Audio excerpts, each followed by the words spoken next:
30 minutes left. Hey, happy birthday, I hear, Dominguez said. Eddie grunted. No party or nothing? Eddie looked at him as if he were crazy. For a moment, he thought how strange it would be growing old in a place that smelled of cotton candy. Well, remember, Eddie, I'm off next week, starting Monday, going to Mexico.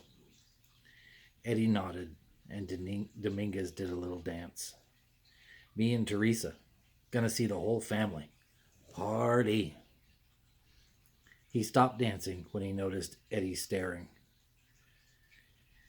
You ever been? Dominguez said. Been. To Mexico. Eddie exhaled through his nose. Kid, I've never been anywhere I wasn't shipped to with a rifle. He watched Dominguez return to the sink. He thought for a moment. Then he took a small wad of bills from his pocket and removed the only 20s he had, two of them. He held them out. Get your wife something nice, Eddie said. Dominguez regarded the money, broke into a huge smile, and said, Come on, man, you sure?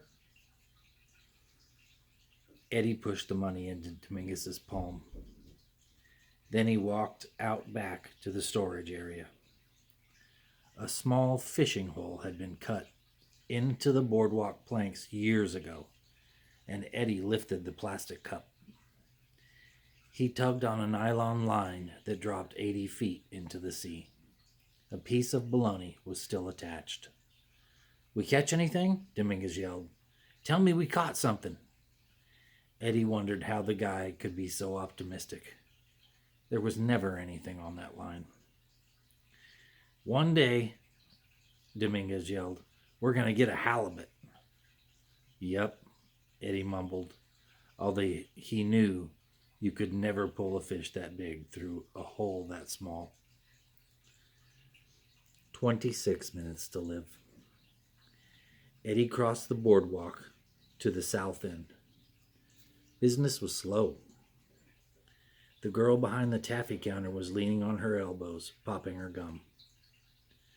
Once, Ruby Pier was the place to be in the summer. It had elephants and fireworks and marathon dance contests.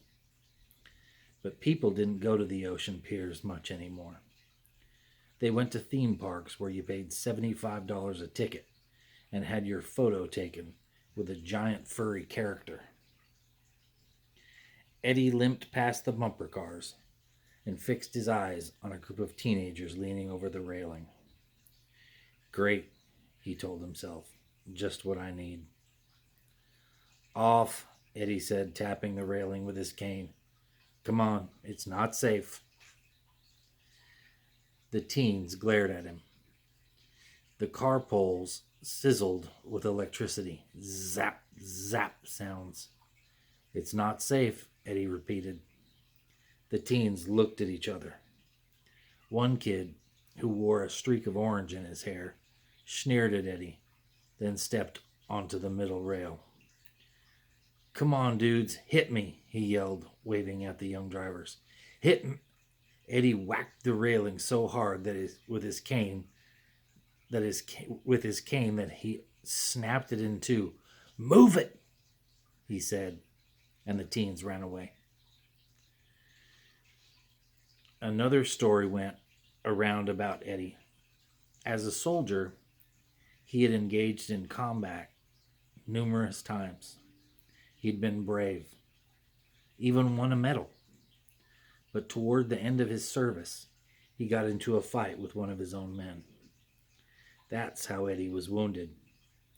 No one knew what happened to the other guy, and no one asked.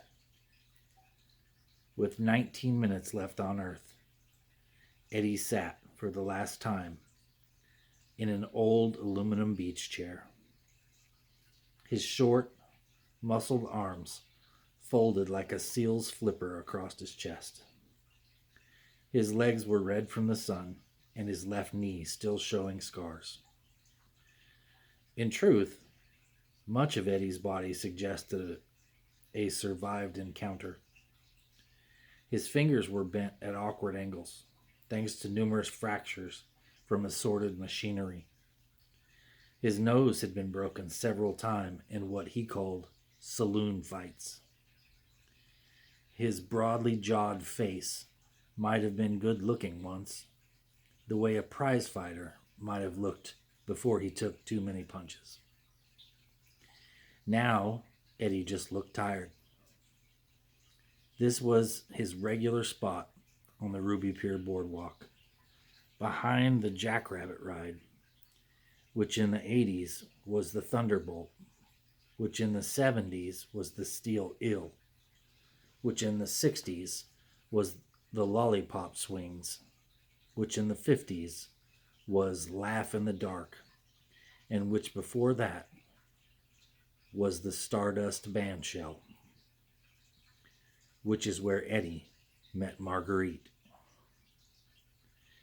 Every life has one true love snapshot. For Eddie, it came on a warm September night after a thunderstorm, when the boardwalk was spongy with water. She wore a yellow cotton dress with a pink barrette in her hair. Eddie didn't say much. He was so nervous he felt as if his tongue were glued to his teeth. They danced to the music of a big band, Long Legs Delaney and his Everglades Orchestra. He bought her a lemon fizz. She said she had to go before her parents got angry. But as she walked away, she turned and waved. That was the snapshot. For the rest of his life, whenever he thought of Marguerite, Eddie would see that moment. Her waving over her shoulder, her dark hair falling over one eye, and he would feel the same arterial burst of love. That night he came home and woke up his older brother, told him he'd met the girl he was going to marry. "Go to sleep, Eddie," his brother groaned. Whoosh! A wave broke on the beach. Eddie coughed up something he did not want to see. He spat it away. Whoosh! He used to think a lot about Marguerite. Not so much now. She was like a wound beneath an old bandage, and he had grown more used to the bandage. Whoosh! What was shingles anyway? Whoosh! 16 minutes to live. No story sits by itself. Sometimes stories meet at corners, and sometimes they cover one another completely, like stones beneath a river. The end of Eddie's story was touched by another seemingly innocent story months earlier. A cloudy night when a young man arrived at Ruby Pier with 3 of his friends.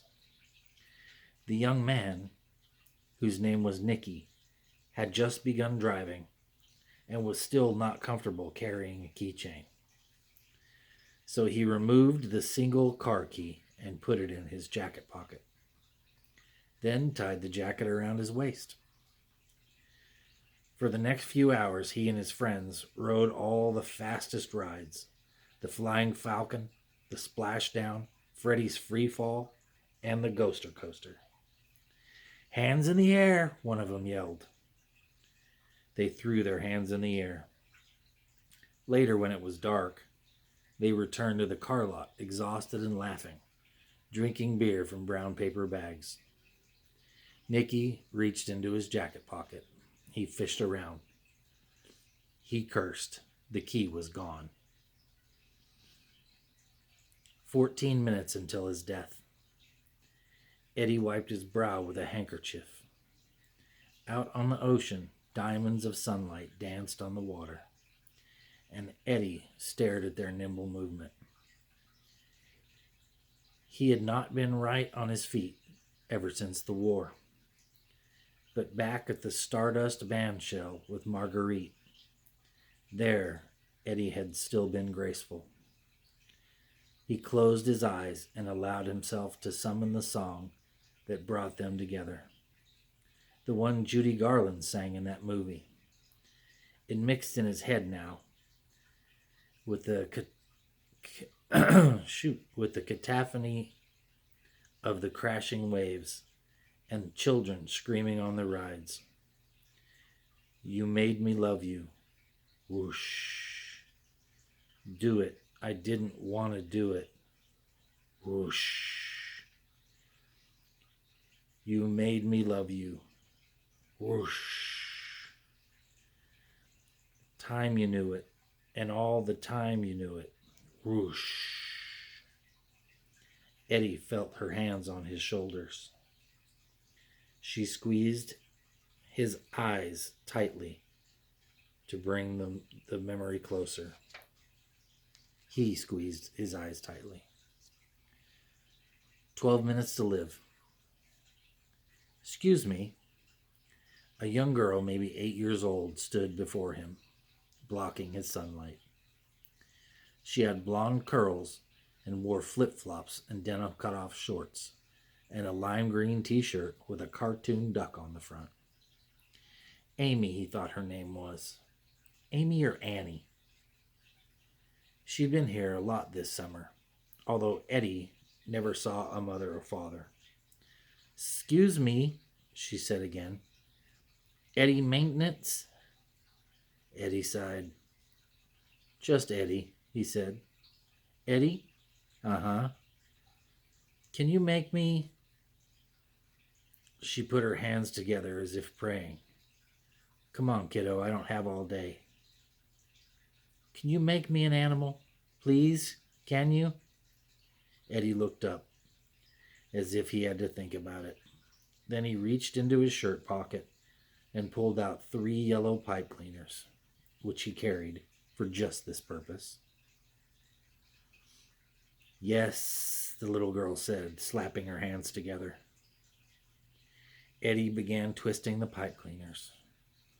Where's your parents? Riding the rides? Without you? The girl shrugged. My mom's with her boyfriend. Eddie looked up. Oh. He bent the pipe cleaners into several small loops, then twisted the loops around one another. His hands shook now, so it took longer than it used to. But soon the pipe cleaners resembled a head, ears, body, and tail. A rabbit? The little girl said. Eddie winked. Thank you. She spun away, lost in that place where kids don't even know their feet are moving.